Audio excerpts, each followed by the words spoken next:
আমার হাসব্যান্ডের ঢাকা যাওয়া বিষয়টা আমার সবাইকে বলতে হয়নি। সবাই আমার ভিডিও দেখেই বুঝে গিয়েছে এবং আমাকে যারা ভালোবাসে তারা সবাই আস্ক করছে, "কবে আসবে তোমার জামাই বা হাসব্যান্ড?" দেখো আমার হাসব্যান্ড চলে এসেছে।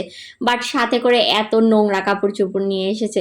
যদি আমি খাসতাম তাহলে হয়তো আমি তাকে ২-৩ টা কাপড়-চোপড় দিতাম। যেহেতু সে আমার জন্য হেল্পিং হ্যান্ড রেখেছে, তাই আমি তাকে অনেক কাপড়-চোপড়ই দিয়ে দিয়েছিলাম। আর এদিকে সে আসার সময় লাল পোয়া মাছটা নিয়ে এসেছে, কারণ তার আর আমার লাল পোয়া মাছটা অনেক পছন্দের। আমার শাশুড়ি কাটতে বসে গিয়েছে। রান্নাটা যেহেতু আমি করবো, তো এদিকে আমি সানস্ক্রিনটা লাগিয়ে নিয়েছিলাম। আর এটা হচ্ছে আমাদের ২ গাছের আম। সবুজ আমটা আসলে খাওয়া হয়নি এখনো, বাট হলুদ আমটা অনেক মিষ্টি। আর এদিকে যেহেতু অনেকদিন পর জামাই বাসায় এসেছে এবং এসে আমার হাতের মাছ রান্না খেতে চেয়েছে, যাই হোক আমি গরমে তার জন্য অনেক কষ্ট করে রান্না করে দিলাম।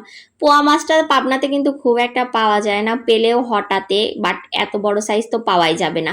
তো সে ঢাকা থেকে অনেক কষ্ট করে নিয়ে এসেছে এবং মার্কেট করতে সে একদমই পারে না। ঢাকা যেয়ে সে প্রচুর পরিমাণে হেনস্থা হয়েছে, যেহেতু সে আমাকে নিয়ে যায়নি। তো আর কি করার, এখন যেহেতু আমাকে নিয়েই যায়নি, এখন কষ্ট তো করতেই হবে। সে একা একা ঢাকায় যেয়ে একটু মজা পায়নি। নেক্সট টাইম অবশ্যই আমি যাব। যাই হোক আজকের মতো এইটুকুই। Thank you for watching. আল্লাহ হাফেজ। আসসালামু আলাইকুম।